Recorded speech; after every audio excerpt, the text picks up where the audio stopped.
Hello, thank you for tuning into my channel. Today we're going to talk vintage quilt tops. So if you want to see more quilt tops just like this one, please stay tuned. So I went down to South Georgia to my hometown, and my mom is living in the house that my grandparents lived in when they were alive. So she pulled out a plastic bag of things, and I said that we should throw it away, but I'm so glad that we didn't. Inside that bag were patterns from when I was a kid, and lots of fabric, and one cool thing that we found was 5 quilt tops that were made by my great-grandmother and my grandmother. So I want to show you those now. Here's the first one. That will go from smallest to largest. This one was made by my grandmother. Her name was Luella Simmons. I think I'll insert a picture of her so that you can see her.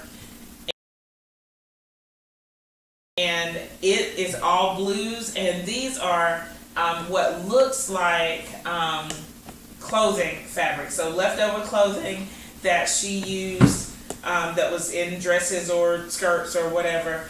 And so she made this top out of it. And what I like is that it's lots of different blues, and so I'm interested to see what could come of a quilt top like this. So that's the first one. Here's another one that she made. Again, from old clothing, and this one has a lot of denim in it. It's really neat. So I hope you can see the whole thing. I'll go behind the table and kind of flatten it out. And this one uses different color palette. I feel like that Grandma, that she kind of had some kind of color scheme in mind as she was putting this together, because I see a lot of white and a lot of denim, and then like some orangey kind of colors, and again that turquoise blue. And so this is also very cool. They've been stored for a number of years. I don't ever remember seeing my grandma put anything like this together. So I can only imagine or guess how old it is. Like maybe in the 70s. She was putting these together. Here's a third one that she did. And let's see. These are all done by machine. Again, I can see like a consistent kind of color scheme here. These dark browns and like a peach, and these purples and green. You know, so I can see kind of where she might have been trying to go with this. But what she's done, I'll flip this one over, is it's just machine stitched. And she used red thread to put this together. So it's really interesting. And here is my favorite one that my grandmother put together. And it's also the biggest, which is very interesting, is that she put these 25 patches together. Let's see if it'll fit on the table here. Ooh. And these tops all need cleaning. This one I think could actually be really close to a bed size or a throw size. And so this one is a little bit more planned out. Well, not more planned out, but this one is planned out kind of. You can see the 25 patches, and like this, it's all kind of coordinated. This one is mostly coordinated. This one is mostly coordinated. This one is coordinated as well. And then look at this one. I think this is my favorite one, the yellow with the brown on it. And then even down here, same thing. Some blue, some denim with, I think this would be like furniture fabric, like upholstery fabric. And this is clothing fabric. I think that I remember seeing this fabric when I was a kid. Really neat. And my mom, she told me that one of these yellows was in a dress. Maybe it was this yellow that was in a dress that she wore when she was a kid. The neat thing about this one is that it's about half hand pieced. You can see that. And then the other half is machine pieced. Let me see.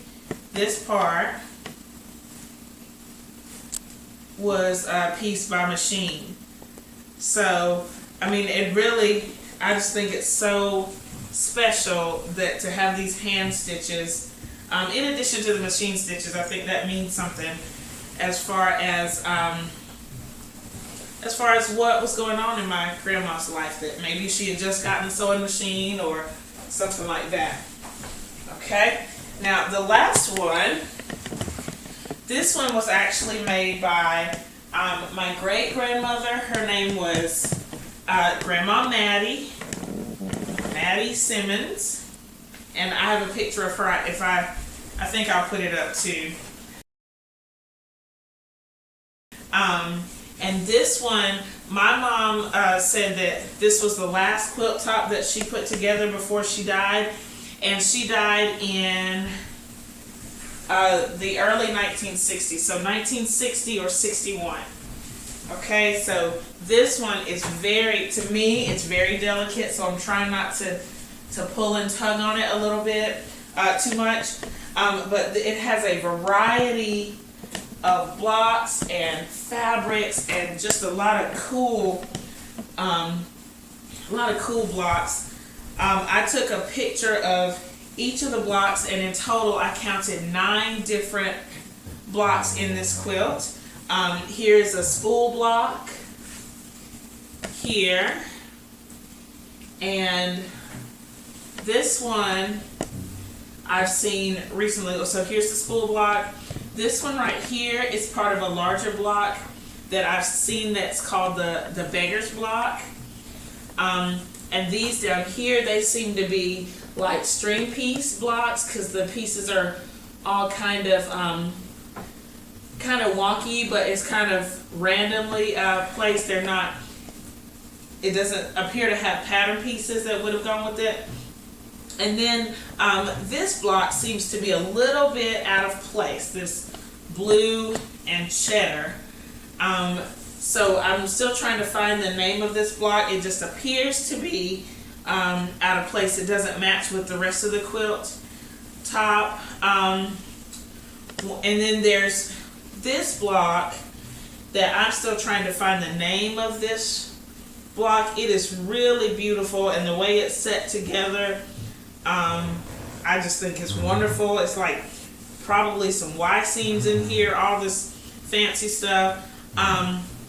And then what really drew me in as soon as I saw it, there's also this block that has, it has a 9 patch in the middle, and then what looks like 4 rail fence, and then 2 half square triangles, or 4 half square triangles in it. And so I'm looking for the name of this block as well. But what really drew me in to this quilt was this corner block. And if you look really closely at this block, I wish I had something I could set it off with, but this block is a bow tie block, and I just love that because I recently made a bow tie quilt. So it also has the 9 patch as well. So I counted 9 different blocks. Many of them, I don't know the name of them at all, but this is such a neat thing to have and to try to find out some more information about. I really am excited about all of these quilt tops. My mom has given me permission to finish my grandma's, and I have kind of free reign. But this one I want to take a little bit of extra care and try to do some quilt restoration. So if you have any tips about that, or if you know the name of any of these blocks, I'd love to get any information that I can about them. One thing that is so special about my Grandma Maddie's quilt is that it's completely hand pieced. So when you turn this over, you can see her stitches. And I just think that this is so amazing. This is on that one blue and cheddar block, but you can really see those stitches. I think that she was really good at quilting and really good at what she did. So I'm looking forward to learning more about it, and now I have to learn some about hand stitching too. So this is the these are some special quilts from my family, and I look forward to learning more about them and perhaps finishing them up some kind of special way. If you have any questions about them or any comments about what you've seen today, I'd love to hear them. Please leave them below. Like this video, subscribe to my channel, and share it on your social media platforms as well. Thanks so much for watching, and I'll see you next time. Bye.